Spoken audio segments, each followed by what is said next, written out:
Hi, this is State Delegate Mark Corman, and from Wisconsin Avenue in District 16 to Pratt Street in Baltimore to the Boardwalk on the Eastern Shore and everywhere in between, Conduit Street Podcast is the go-to source for news about Maryland politics and policy.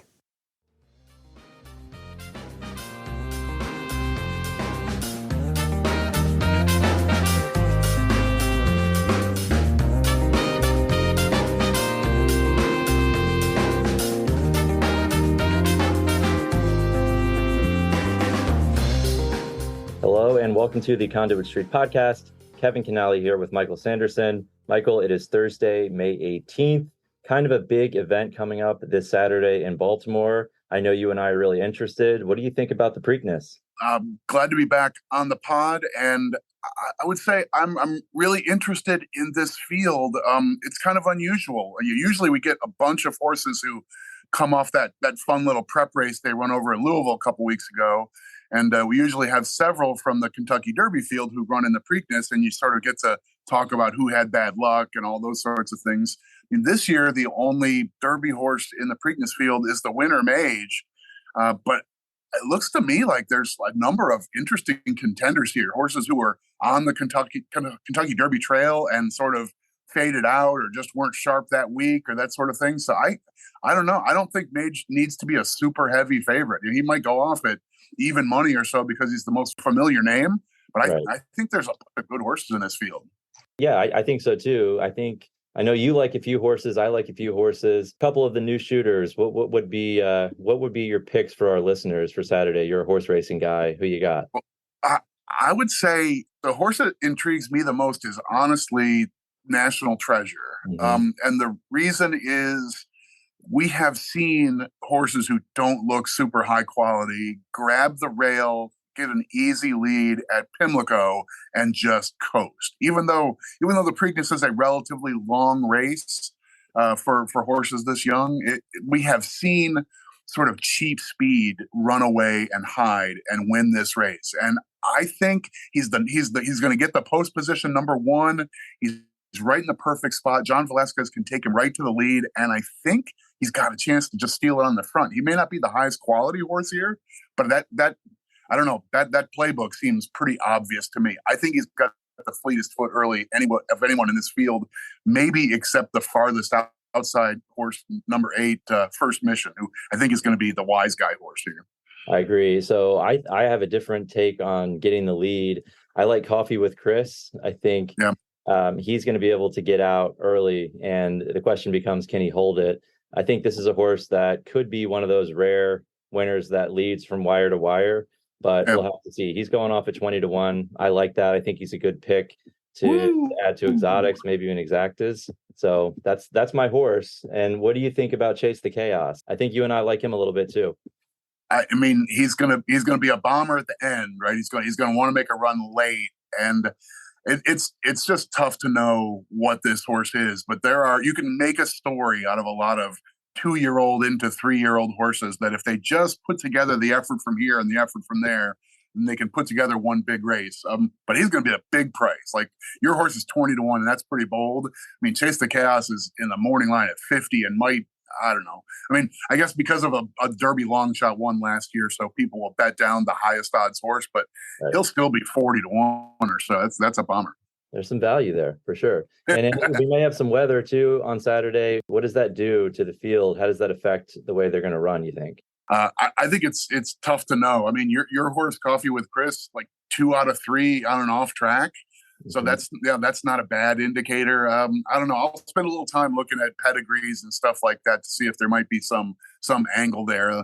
That data is scattered all over the place. But what better to do on Friday night? Yes. No, check Michael's Twitter account Friday night into Saturday. He'll have some updates, I'm sure. But now that we got that out of the way, Michael, everybody wanted our picks, your picks. Let's get into our main topic for today. Let's talk about the federal debate over the debt ceiling and how it might have Maryland effects. And Michael, we're going to get into this. We'll talk nuts and bolts, but we really want to focus on Maryland and county governments and how they could be affected, because that's our bag, right? So how this whole debate surrounding Congress and the president and what they're going to do, suspend or raise the debt ceiling, how that could potentially affect us back home here. Yeah, I don't think like covering federal politics isn't exactly our bag, but you wrote a nice piece on the Conduit Street blog this earlier this week on Wednesday that sort of laid out this issue a little bit and talked about what the consequences could be, both at the federal level, but we can't help but think about the state of Maryland and our Maryland local governments and what it might happen for the local economy and for our residents and that sort of stuff. So I think we want to focus on that as part of our angle here. But I also feel like you covered really nicely the nuts and bolts of the issue.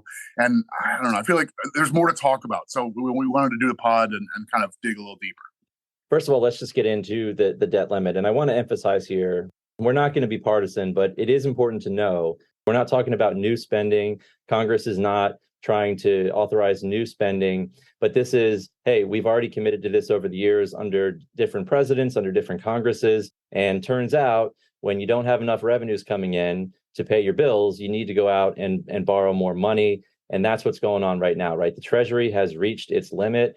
They're sending off warnings that they're going to run out of money to pay the bills by as early as June 1st. And what they need to do is get Congress to authorize either suspending or raising the debt limit. And that's kind of where we are right now. We know there's been a lot of back and forth between House Republicans who have a slim majority pushing the envelope here saying, we're not going to talk about raising the debt ceiling or suspending the debt ceiling unless Democrats agree to big spending cuts. And so right now, Congress is negotiating with the White House. Republicans are negotiating with Democrats. It seems like they may be making a little progress, Michael. I know that the U.S. dollar performed pretty well overnight, and I think that was based off indications that Republicans and Democrats want to strike a deal and avert the government defaulting on its debt, which would be terrible for many reasons, which we'll get into. Yeah. But that's sort of the lay of the land and where we are right now, right? Right. And so like the mechanics of this are not really easy to understand, even from a lot of the press coverage that I've read. But for all intents and purposes, Congress has to pass a bill, send it to the president's desk for the president to sign and approve. That's how you make this change. It's not like you just take one little vote and you give a big thumbs up and it's all done.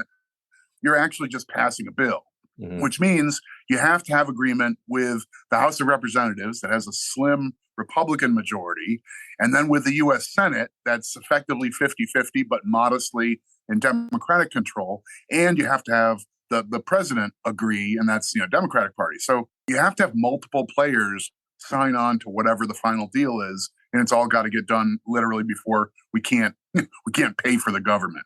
You hit that important point, though. This isn't talking about what's the trajectory of spending going forward. This isn't like we're going to pass next year's budget and it's got a big spending growth. This is just the means to support the stuff that we've already spent and already passed. Right. I mean, if you think about it, this would be like going to your credit card company and saying, hey, I need to increase my limit, right? This is already stuff that's on my card, but I need to be able to increase my limit. I need some more room.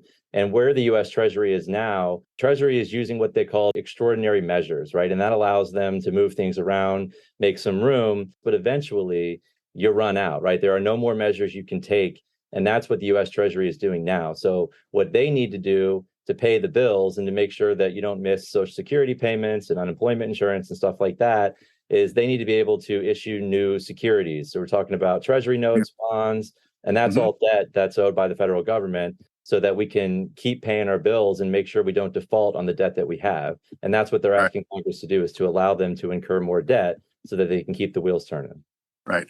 And I guess what lies in the background here, practically speaking, is even though the entire Congress and the president need to agree on a solution, I think the practical effect here is that this looks like it's happening on the given president's watch.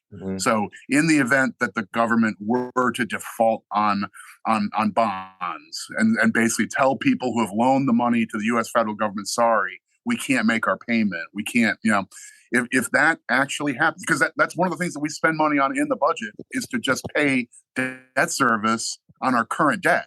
Right. So if you can't, if you don't have the money to afford spending, the operating budget of the federal government, you can't pay the debt on stuff you've already borrowed. So that's why the default possibility looms. But I think that creates leverage, right?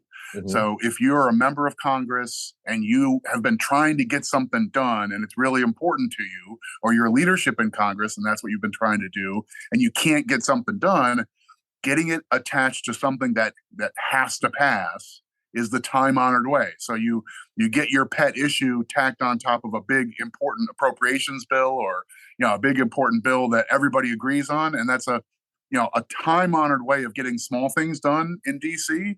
Well, here these are big issues. It's big philosophical differences over the overall amount of spending and fiscal policy by the federal budgets and by the president and by the Congress. And if you're in Congress saying, I want to see restraint in spending, this feels like your opportunity to do that. Let's make that a rider on the bill that has to pass to change the debt ceiling. I'll vote for all that stuff as long as I get other things that I want. And so that brings us to where we are. Right. And raising or suspending the debt limit, let's be clear, this is not a new idea, right? And according to the U.S. Treasury, since 1960, Congress has acted 78 separate times to permanently raise, temporarily extend, or revise the definition of the debt limit. And that's been 49 times under Republican presidents, 29 times under Democratic presidents. So this is not a new idea. And, this once was a relatively uncontroversial process, but as you mentioned, it has become increasingly politicized. I think people have realized that, hey, this is something that the government has to do. No one wants to default. Republicans are tying the debt limit negotiations to federal spending cuts. And what they want to see, Michael, is that federal spending be reduced to 2022 levels and that future growth be capped for the next 10 years. Senate Democrats and President Biden are saying, hey, we should not be tying the debt limit negotiations to federal spending cuts. We should address those issues separately. And that's what's going on. So, Michael, right now, we seem to be at an impasse between the House Republicans and the White House. And as you said, this would look like for President Biden that he let this happen. So the House wants budget cuts as part of this deal, Michael, maybe some other things too. That's a big deal for Maryland because we have such a big federal presence here. And let's get into that a little bit because not many people are talking about, what defaulting on the federal debt would mean, but also what would happen if they did agree to big spending cuts and non-discretionary funding. And we'll talk about that and the impact that it would have on Maryland because we do rely so much on the federal government, our workforce does in the state. Right. And I think that's a piece that you got into pretty clearly in the item that's on the Conduit Street blog. But I mean, it's pretty straightforward to connect the dots here to Maryland. I mean, we literally, we have geography from the state of Maryland. It created the District of Columbia. We obviously are a hub right around the National Capital Region. So in Maryland, just by physical proximity, we play host to a number of federal agencies. There's lots and lots of federal workers who are Maryland residents who, they come home and they get their haircuts here and they go out to dinner here and they pay their taxes here and so forth. We have a pretty obvious regional connection for Maryland's economy to be connected to the federal government. And this isn't to say that we're partisans for lots and lots of spending. But the fact of the matter is, if we end up with some sort of austerity measures, if this ends up being a deal where the feds have to cut back on spending in some fashion, whether it's in future growth or whether it's in dollars today, we will end up feeling that in the Maryland economy, that some people might lose their jobs at the Social Security Administration or NIH or other places like that are federally funded agencies in the state of Maryland with a lot of Maryland residents as their workers. So, I mean, that's just arithmetic that Maryland has a big stake in basically just the pace of federal spending. And that's for better or for worse, that's a large underpinning component of the Maryland economy. Right. And so the House Republicans proposing about a 22% cut to everything non-defense, and that certainly would be a big deal. Michael, there's another issue here, and I think sometimes people conflate these two: the debt limit versus a government shutdown. It's not clear whether a government shutdown could happen here, but I guess that's in the cards. You never know in DC, right? Yeah, I mean, I guess it's conceivable that if we get to June 1st or whatever the drop dead day looks like, and the powers that be in the executive branch say we no longer have the authority to spend money, then you can't tell your employees come in and work for free. So effectively that would say, okay, take these federal agencies. If you work at NIH, we're just not open, effective Tuesday. And if that happens, we've seen this happen in the past, not connected to the debt limit, but just over budget impasses. And it's happened a couple of times within my memory. Mhm. And honestly, it's less of a big deal than it sounds like. I mean, it's tumult for those agencies, and it's a pain in the neck for the employees. And if you go 3 weeks without pay, that's a problem for your family. But Mhm. as a practical matter, the feds have always come back and made those employees whole, even if they were furloughed or if the agency were shut down for some window of time. So that probably, I think I'm safe in saying this. That's probably more of like a short-term effect that you'd have whatever 3 weeks of hardship and pain in the neck factor, and then things would be kind of back to normal as there's some sort of a resolution, and then Congress would do right by the employees and not leave them just missing, two biweekly paychecks. So I think that's a I don't know, mechanical problem, but not like a long-term problem. It'd be sort of a bubble issue.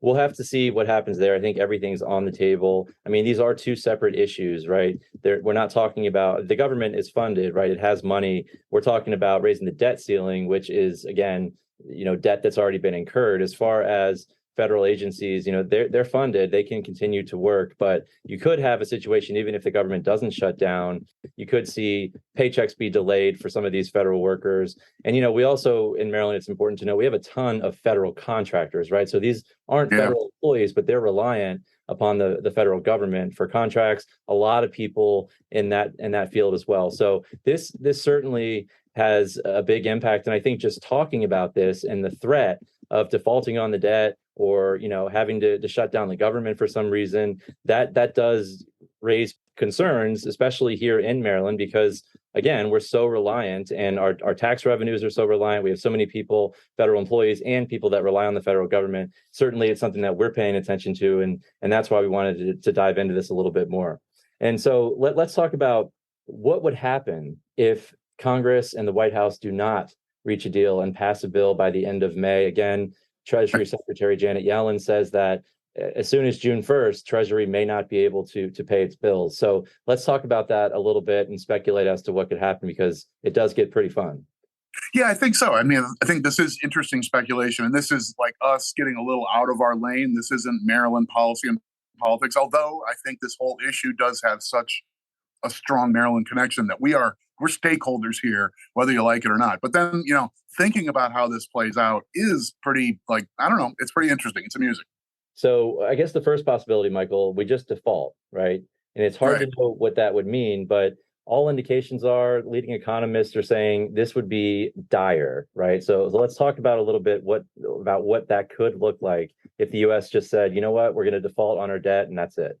Yeah, I mean, but the lay of the land that basically, I think if you take finance classes and study things like bond markets and so forth, there's sort of an underwritten assumption. You talk about when you accept risk, when you invest money in something like a bond, you say, well, I'd be willing to accept more risk as long as I get a higher rate of return. So, the whole idea of junk bonds and so forth. Hey, I'm gonna put my money into a bond from some company that I'm not positive is going to live for the 10 years of this bond, but they're going to pay me 18% interest to assume that risk. So that feels like an interesting investment to me. I'd be willing to do that rather than play it really safe and take something that has virtually no risk, like just getting a T-bill from the U.S. government, because of course the United States government is going to make good on its bonds and its borrowing. Mm-hmm. So there's always been this undercurrent of investing theory that low risk investing should be at low interest rates, and the U.S. government is sort of, well, that's just the pinnacle of stability, because the federal government is always going to have the wherewithal to pay off its borrower or its lenders, right? Right. So here we are with the idea of challenging that sort of rock principle of investing theory and say, well, maybe our assumption that the U.S. federal government is not the most reliable borrower, that's a weird thing. Like no one's really thought that through. I mean, we saw, we've seen projections from economists and so forth saying this could trigger a full scale, major recession across the U.S. economy.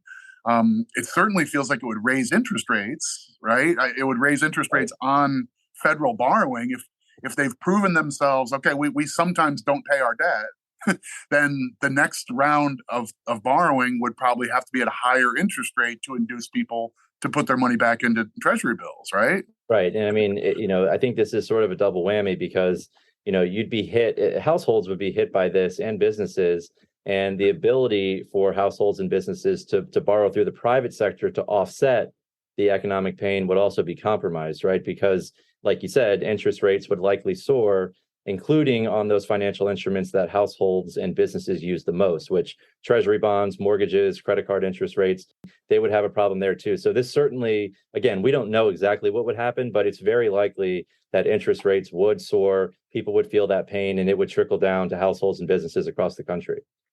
So that's definitely one theory, would be that there'd be an interest rate shock across the entire debt marketplace, and that risk would feel like it's present everywhere. Oh, if it's present in federal Treasury bills, then risk is everywhere, and we'd see rates just go up in general. I think there's another possibility, and to bring this back to Maryland, I'm like bear with me for a second here, but okay. If people who usually invest in what feel like safe instruments like federal T-bills, I'm buying a 10-year note or a 1-year note or whatever from the federal government, I want to take very little risk, I'm willing to take relatively low interest to do that. Those are folks who are looking for quality, right? They're not looking to make that speculative investment in the neighbor's latest cockeyed idea, right? So where do those quality investors go if they suddenly lose faith in the federal government? And one of the reasons I ask is, well, you look for what is a highly regarded, safe, similar kind of investment, sort of like investing with the federal government. And that could be, what about the state of Maryland? Like, the state of Maryland has been AAA rated, the highest tier possible, very highly regarded as a safe investment. And municipal bonds are a little bit different under tax treatment and so forth, but maybe you would consider, maybe I'll put my money into bonds from the state of Maryland, or from one of the many counties who have AAA bond ratings. So those might look like more attractive, safe investments to some folks, which in theory, if the demand for your bonds goes up, then you don't have to pay as high of an interest rate. We might actually see interest rates on high quality municipal bonds come down. Right? That seems just supply and demand, right? That would be a weird effect here, and I don't think we're not advocating for that to happen. No. But certainly, I agree with your theory. I think it has merit. I think it makes sense, right? It's just logical to think, well, if you're looking for somewhere to stash your money and you're looking to invest, the federal government's a mess. The private sector, maybe interest rates are spiking there. Maybe municipal bonds are a haven, Michael, and maybe that would cause these rates to come down. So that is an interesting side effect here that could happen, right? Could happen, right? It's not a prediction that would be the thing. And I hope we don't get to this point. I hope we don't face actual default. I guess one of the things that's lying in the background, if you're following this debate nationally, is the former president, in I think his recent town hall meeting, was asked about, what do you think? Do you think the federal government should just default? And I think he answered that question saying, yeah, it's probably time. We might as well just go ahead and do it. We're going to do it anyway. And I think he was in the mindset of a private businessman, right? His experience is with starting and running private businesses. And the idea of declaring bankruptcy or defaulting on obligations with a private business is a pretty different matter than the federal government as the pace setter for the entire bond market. So, but I don't know if a public comment like that from a figure like the former president, might that change the opinions? Could it harden the resolve of some of the members of the House of Representatives who feel strongly about this? It seems possible. So maybe this issue really is in play. I wouldn't have guessed it a month ago, but maybe.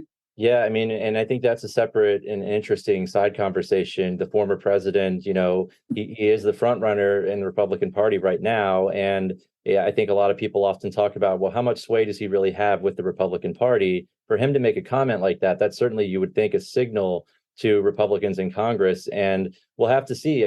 Does he still hold the water that he once held? Is that going to move the needle in any way? I don't know, but certainly a giant figure like that coming out and saying, yeah, we should just default, that's going to raise some eyebrows, and certainly people are going to be thinking about those comments. And again, we'll see how many people agree with him and how many people are going to get on board with what he would like to see happen here. But that's another possibility here. We don't know, but it's an interesting side effect of this whole thing is the former president going out and saying that. It's pretty remarkable, by the way, to have a former president say, yeah, we should just default on the debt. Like, that's also unprecedented to hear someone actually say that to a national audience. But here we are. So in addition to just defaulting, though, it feels like, there are some other things coming up in this conversation that might sort of avert the worst outcome. Even if you can't get a bill passed and even if you can't get that stuff done, it seems like, I don't know whether this is, folks just trying to think outside the box or how realistic the options are,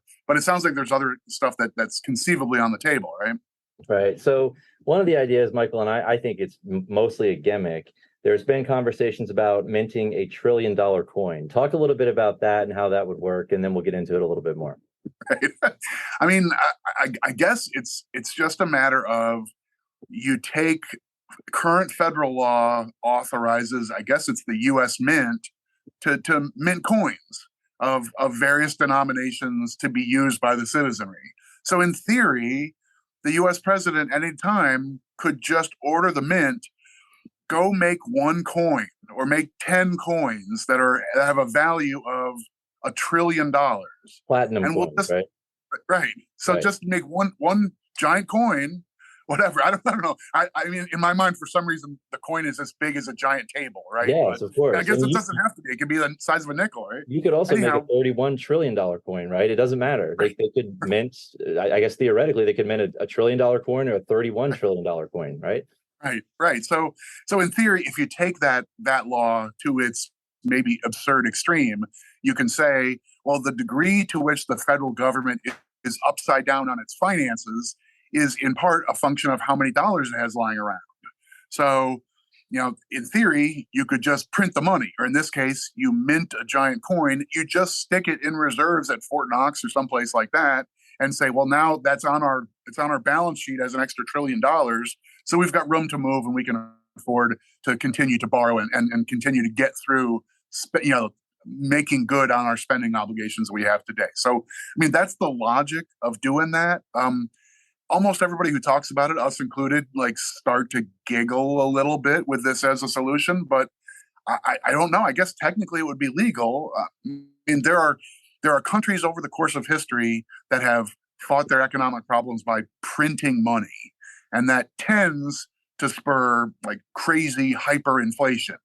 And you end up with, countries going into absolute ruin with inflation rates in the thousands of percents, and your money on Monday is worthless by Thursday and things like that. So, you don't want to start a spiral like that, and you don't want to lose the faith of the people by looking like you've done a gimmick or something reckless.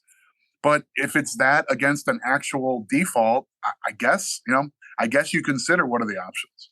Right. I do like the idea of them rolling in this giant coin, right? We don't even know if the Federal Reserve would accept a coin like that, but like you said, it doesn't have to be comically large. It could be the size of a nickel, but worth a ton of money. As far as plausibility, Michael, look, it may be legal.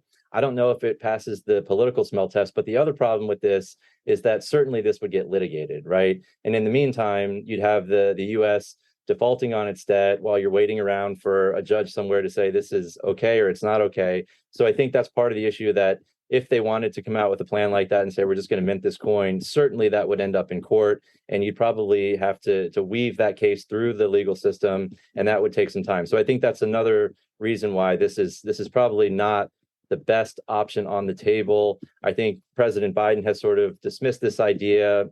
They're looking at it, but Treasury Secretary Yellen has also said this is not the direction we should be headed. We should ideally be coming to a compromise in Congress with the president to either suspend or raise the limit. But I guess where we are now, as we sit here on May 18th, potentially just a week or two away from default, all options have to be on the table.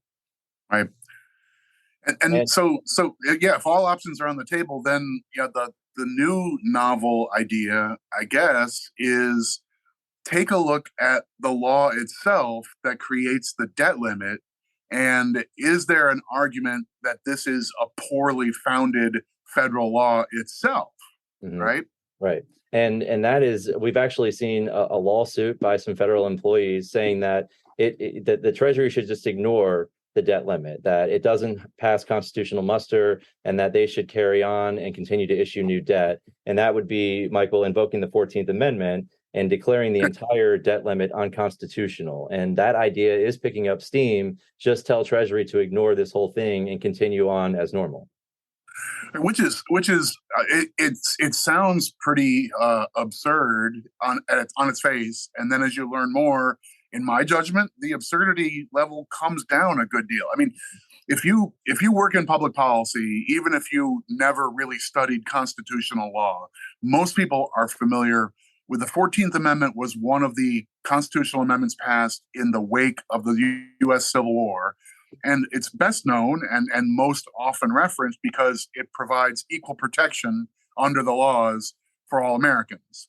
And that equal protection clause is very, very widely used to argue, is this unfair? Is this unconstitutional? It violates the equal protection principle and so forth. So, the stuff you passed in the wake of the Civil War was largely about slavery and about the issues that led to the Civil War itself. And the mending of American laws in the wake of the Civil War was where you got the 14th Amendment. So why on earth is that relevant here? Like the debt limit is not an equal protection issue, but in a later text of the 14th Amendment, the parts that people don't talk about with any regularity, there's actually a phrase that speaks about the validity of the public debt of the United States.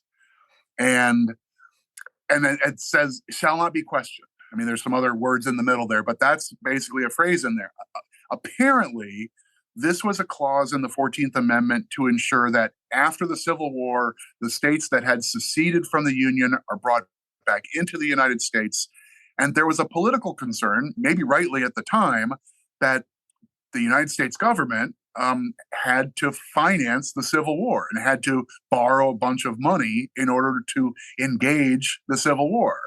And if you're a Southern senator from one of the states that had seceded, are you going to be willing to raise taxes or do what it takes to pay off that debt that was basically used to fight against your residents and the fighters for your state? Mm-hmm. So it was that political worry that said, let's make sure everybody's on board that the validity of the public debt of the United States shall not be questioned. Well, that's in the Constitution.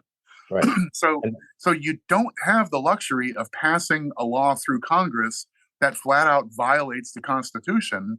And like just a plain reading argument seems to suggest if you've got a law that says we stop paying our debt at this many dollars, then effectively aren't you questioning the validity of the public debt?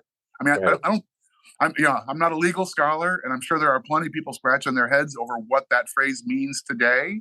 And it would probably come down to 9 people in Washington to ultimately decide this. But in theory, the executive branch could say, we think this law that's been used and recognized for decades actually is itself unconstitutional. And again, it would be litigated and so forth. Who knows what the courts would do if that were asserted? But it's at least possible that while it was being argued, the federal government would say, we're sticking to our guns. We don't think this law is valid under the 14th Amendment. And so we don't have to abide by it. Right. So essentially, that argument says that the president must ensure that the federal government does not default pursuant to the 14th Amendment. And again, that phrase shall not be questioned is central to this argument. So that is an interesting side note as well. Another option on the table. Again, it would certainly be litigated, but as you said, if the president decides and his administration decides that this is the route we're going to go, theoretically, as that gets litigated, they could still stick to their guns, like you said, and keep the train on the track. So another interesting side note here. I agree with you. I think the more that you read into it, and the more you read into the lawsuit, again, that was filed by a union that represents federal employees, the way they lay it out, it does seem to make some sense. So again, this is just another piece to this that will be debated, another option on the table. But Michael, I mean, let's get into the bottom line here. We got an analysis from the Center on Budget and Policy Priorities that, if what the Republicans want, their debt ceiling and cuts bill, it would cost state and local governments $1.3 trillion. And that's money for healthcare, education, transportation, climate, other essential services upon which our residents depend. And under the assumptions, Maryland could lose up to $1.6 billion in fiscal 24, $25.5 billion over the next 10 years. So this is not chump change. This is a lot of money. And again, that's just if the spending cuts were enacted. If we defaulted, of course, that's a way, way worse scenario. You're talking about definitely a lot of job losses, around 8 million jobs, according to Moody's. The unemployment rate would come up to 8%. And then stock prices, Michael, would fall almost a fifth at the worst sell-off. And that, according to Moody's, would wipe out $10 trillion worth of household wealth. So we're talking about big numbers here, big impact, not only on the U.S. economy, but on the worldwide economy. This would have trickle effects around the world. So those are pretty big numbers. And I think that's why we're focused on this. We're paying attention, and we're hopeful that Congress and the president can come to some resolution here. And Michael, if I had to guess, if I had to put my chips on the table, I think that, it's pretty likely that they'll come to some sort of agreement. Maybe they just kick the can down the road a little bit and they say, we're going to suspend the debt limit for a set period of time, or they'll raise the debt limit. But you have to think that, Republicans are going to get something out of this. And that's the other piece of this. If there is, massive spending cuts and non-discretionary spending. So we're not talking about like military funding. This would be non-discretionary. And that's where the bulk of the money that counties and states rely on. If there were major cuts there, that certainly would have a big impact, particularly on Maryland. So that's where we are. We're hopeful that they strike a deal. I know that the National Association of Counties, NACO, has sent a letter urging them to come to an agreement and sort of outlining what this would mean for county governments. And we'll link all that in the show notes. But certainly this is something that, we're concerned about, but I'm hopeful. And I do think they'll come to some resolution because, Michael, it's pretty unthinkable to imagine that we would default on our debt. But as you said, there are some people saying we should, and we'll have to see the appetite and how much Congress is willing to give to strike a deal here with the White House. Yeah, I think that's about it. And one thing we do know from the recent times that this has been a controversy between the White House and Congress is they never resolve it until like 45 minutes before the deadline. So just the fact that they're negotiating with something like 2 weeks to spare, there's no reason to attach a whole lot of gravity to, oh my gosh, they seem far apart. They never have a deal worked out with 2 weeks to go. Right. So nothing brings negotiations together like a deadline. And there's a date circled on the calendar. I guess it's June 1st.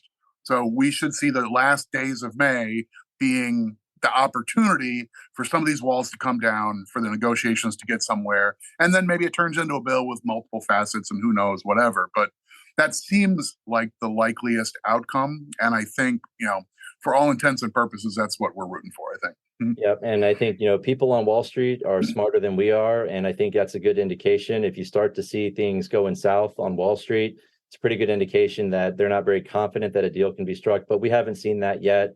Again, I know in the overnight markets, the dollar performed pretty well around the world. So I think smart people are looking at this and they're betting that there will be some sort of agreement. But I'd watch the markets as a good indicator because, again, those people are way smarter than we are and they're dealing with a lot of money. I'm buying it. All right. Anything else, Michael, before we wrap up today? Anything else on the Preakness? Any more horses you want to throw in the mix, or are you pretty set on what you got? I want you to make some big money on Saturday. I don't know about that. I mean, I don't know with your main horse in there at 20-1, I might have to factor him in because that could be a crush ticket. We didn't even mention the Kentucky Derby winner Mage, who looked plenty impressive in that race. And I think the biggest issue here is he's a somewhat lightly raced horse. So to wheel back after a big effort just 2 weeks later sometimes can leave horses a bit tired. Most thoroughbreds at this age in particular will space out their races 4, 5, 6 weeks apart as a more typical schedule. And the lead up to the Kentucky Derby and the Triple Crown race is an exception to the rule. And usually the Derby winner comes back in the Preakness, but it's kind of telling that nobody else from the Derby field did so this year. But yeah, there's some strong shooters in this field. This is not going to be a walkover for him. And Yeah, both of us seem to be looking elsewhere. Yeah. Yeah, and if Mage is able to pull it off, and then of course then you have the Belmont, and then you have to run in the Belmont, right? I mean, typically if you've won the first two, unless the horse you don't think he can run, I mean, the Belmont is where you really start to get into the thick of it and test that horse's endurance. That's a big turnaround and a quick turnaround. But if he does win the Preakness, you'd have to think that I guess you'd want to run him at the Belmont. Yep, and then you only have 3 weeks off for that. So that's 3 big, long, demanding races in 5 weeks. It's not a surprise that it's relatively rare to have a horse win the Triple Crown. Only twice in the last couple decades. So. Yeah. All right. Well, I guess we can leave it there for today. Of course, again, we will link all of our coverage and stuff that we talked about here today on the podcast notes. So please take a look at that. As always, if you enjoy the podcast, please go ahead and subscribe. That way, all of these episodes will be sent directly to the device of your choice. You can also follow along on social media, Facebook, Twitter, and then, of course, you should always be reading the Conduit Street blog. But for Michael Sanderson, this is Kevin Kinnally signing off, and we will talk to you soon.